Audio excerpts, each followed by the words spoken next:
Good morning, everyone. It's lovely to be back in Sheffield. This is one of the conferences I do every year, so it's really lovely to be back. I've been given a strict 10 minutes, so this is going to be a real fly-through. I've been asked to talk about our claims process and very topically some winter tips and hints. Could I have the next slide, please? So, I'm going to talk about our claims overview, walking you through that, and like I said, winter tips and hints. Next slide, please. Thank you. Very briefly, because it's quite an important relationship in terms of how Ecclesiastical fits in to the Benefact Group and the Benefact Trust. So Ecclesiastical is part of the Benefact Group. The Benefact Group is made up of 35 or so different insurance and financial institutions, and we're all owned by the Benefact Trust. And the reason that's important is that all the profits generated from the group go to the trust, and the trust then disseminate grants to Christian organisations and churches. So if you've got a project that you need some grant funding, do go and have a look on the trust website to see if you meet their criteria. Next slide. And again, please. So, walking you through, obviously this is walking you through the ecclesiastical claims process. So if you don't insure with us, it might be slightly different. So just bear that in mind, although there will be some commonalities. So there's 3 policy conditions that claims are sort of dealt with within the context of these policy conditions. So you've got the insuring clause, which basically means you're insured for your church's usual activities. And we keep that broad because churches do such wonderful and sometimes weird things, particularly around fundraising. They can do some quite unusual things. So if you're looking at maybe more high-risk activities, that's certainly something that we would need to know as an insurer. But if you're doing your usual sort of church worship, your annual fair, those sort of things, that's your usual activities. The three things you need to... sorry, let me just get my notes so I'm not keep turning around.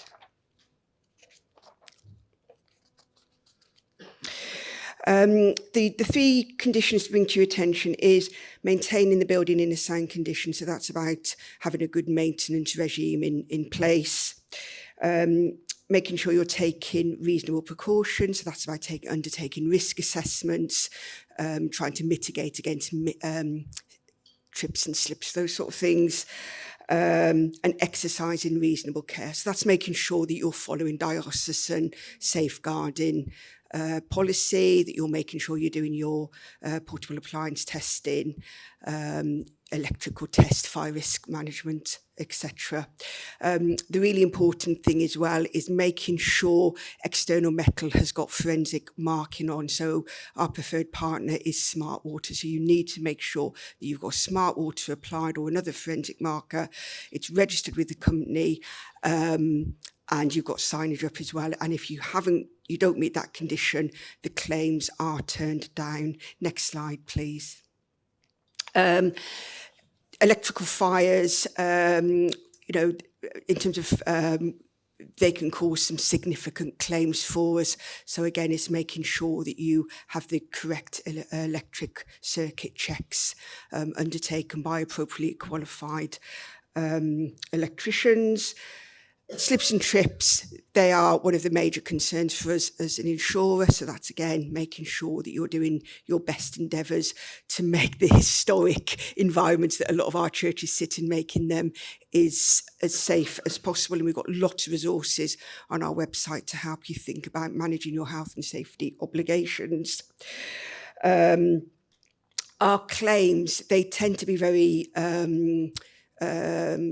sort of cyclical in terms of what you would expect in terms of winter. So winter, we get lots of flood and freeze claims. The summer, we tend to get things like break-in in sheds and Yorkshire stone. There's been a little bit of a spike in Yorkshire stone thefts.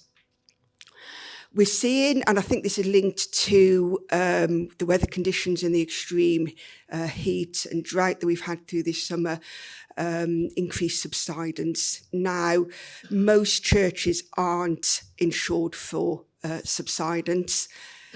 But what I would say is if you have got a subsidence issue, still contact our claims team, because it might be that there's some part of the policy that will respond to a subsidence claim. So never worry about contacting our claims team.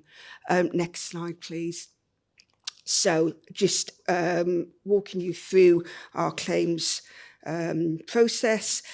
Always report. If you're not sure whether it's a claim or not, give our claims team a ring. They're there to support you, and they'll explore the issue with you to see if the policy will respond. Every claim is different, so I'll often get asked, what would the situation be for X, Y, and Z? And it's really difficult to give a definitive answer because every claim is different. But the claims team will take as long as it takes when you call them. They will take as long as it needs to take to get all of the information that they need from you. And it might be that you can't provide all the information. You may not have all of that knowledge, and it might be that you then need to go away and get more information, but they will tell you the sort of information that they want. It's certainly really helpful to have photographs of what you're putting the claim in for, and potentially some costs as well. In terms of how costs are settled, it can be smaller claims certainly are done through a cash settlement. Larger claims, we can either provide vetted contractors for you, or you can source those contractors yourself. We will our claims team very much will work with you through that claims process. We've got dedicated call handlers, so call handlers that understand churches. So if you talk about vestries or chancels or clear story windows, they'll know what you're talking about. So I think the message really is contact them. I don't need to tell you the church hazards that are around a building. We work, we pray, we worship mostly in historic buildings. So we've got lots of guidance to help you think about what the hazards are in the church building and how you might mitigate against them. Thank you. Going on to winter hints and tips. The really important thing is to have a building maintenance plan in place. Certainly when you've got heavy weather, you're wanting to make sure that you're getting that water away from your church building as quickly as possible.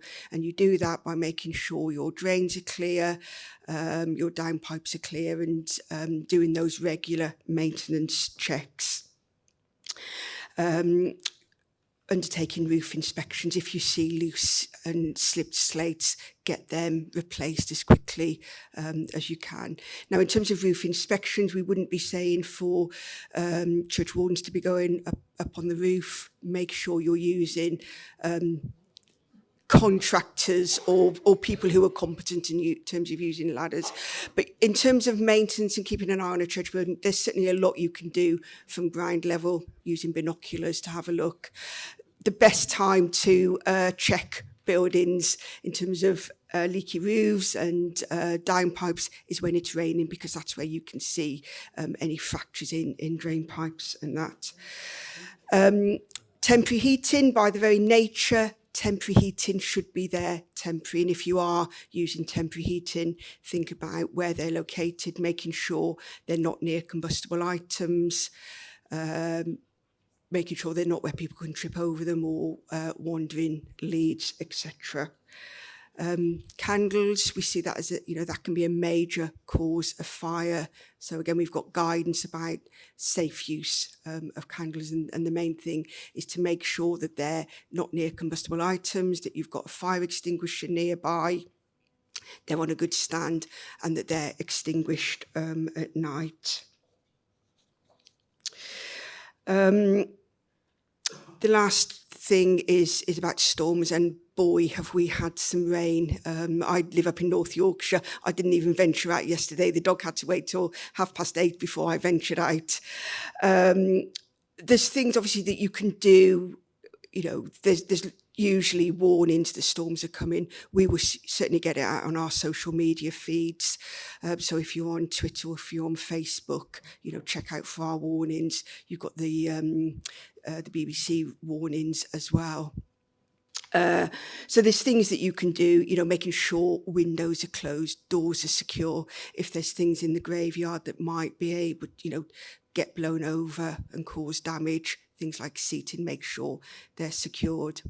And then obviously we wouldn't expect you to go out to check anything during a storm, but certainly after a storm, go and have a look, see what damage there is. And again, get that claim in with photographs as appropriate. Final slide, please. If you've not been onto our website, do go and have a look on the website. There's lots and lots and lots of resources to help you with everything that I've talked about. For our customers, we've got our risk management helpline as well. So if you've got particular technical queries that you want answering, we've got our risk surveyors who staff that 5 days a week, 9 to 5. And I'm here as again, if you're insured by us, as your church support manager, so you can always come and contact me, drop me an email. It's probably better than trying to get me on the phone. I've got my stand here with lots of information. Please do come and help yourself. And there's my contact details on there as well. I probably haven't got time to take questions now, but I'm certainly around for the rest of the morning. Come and hunt me out if you've got any questions. Thank you.